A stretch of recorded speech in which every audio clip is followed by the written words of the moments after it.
Autoline Daily is brought to you by Borg Warner, feel good about driving. Bosch, the number of clean diesel models in North America will double by 2014. Bosch Clean Diesel, good, clean, fun. Bridgestone, your journey, our passion. And by Dow Automotive Systems, improving durability and increasing design flexibility with Betamate structural adhesives at dowbetamate.com.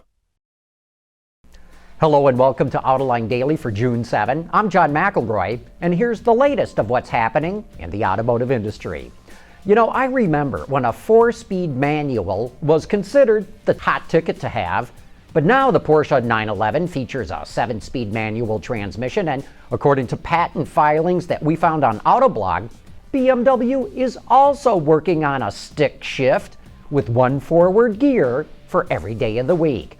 It's reported the Bavarian automaker is also developing a shift-by-wire system to prevent drivers from inadvertently grabbing the wrong gear. That would prevent so-called money shifts, costly mistakes that can destroy a car's engine by mechanically over-revving it or ruining a clutch disc. The setup would feature a coupling filled with an electromagnetic fluid that would change viscosity to prevent the lever from making a shift. It might sound like it's pie in the sky, but it is an ingenious idea. Ford and GM love trying to one-up one another, whether it's in advertising and products or even with arguments between their executives.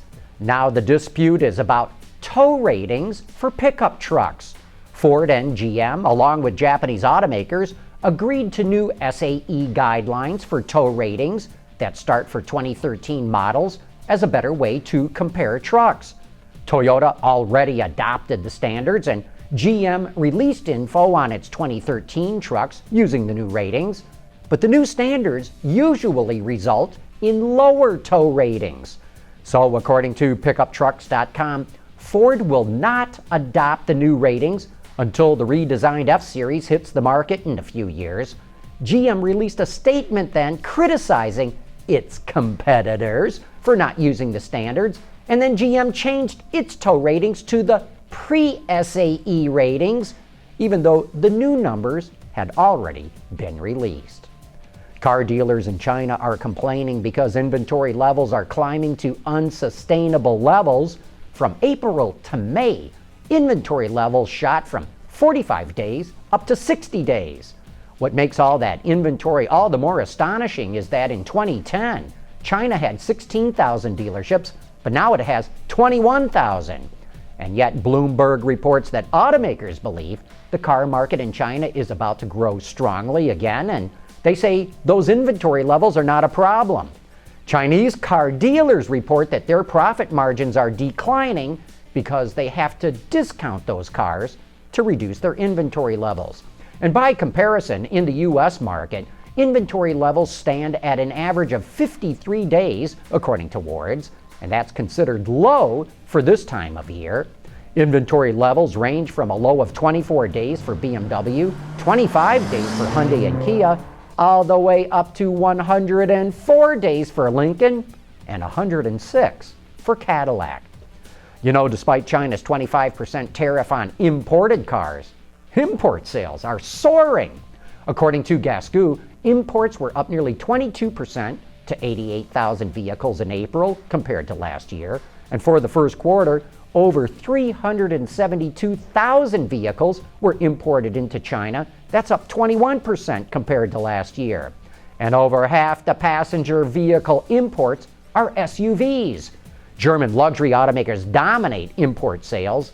BMW's number one, followed by Mercedes, VW, Audi, and then Lexus, and in that order. In spite of the advanced computer modeling that's available today, automotive designers still mock up cars in clay. You know, there's just something about working that material by hand and seeing a vehicle in real life that cannot be replicated by bits and bytes. But what happens to these clay models when a vehicle goes into production? Do they get stuck in a museum? Are they recycled?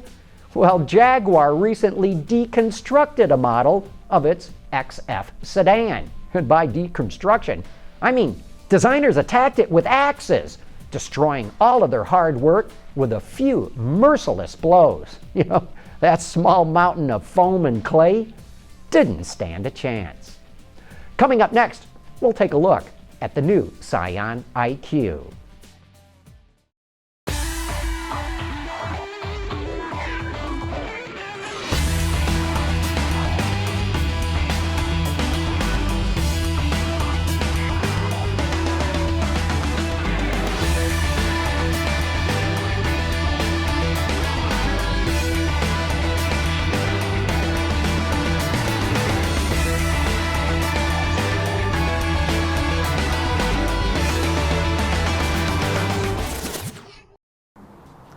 I'm Seamus McElroy, and this week in the Autoline garage we have the 2012 Scion IQ.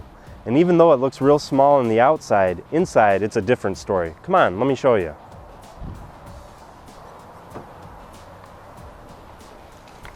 So as you can see, there's a pretty good amount of leg and headroom for the driver and passenger. But there's not so much room in the rear. You could probably only fit one person back there, and there's not much space in the trunk. Some other interesting things about the IQ that I noticed is there's no glove box. Instead, it was eliminated to make room for the airbags. And there's no cruise control. It's not even an option.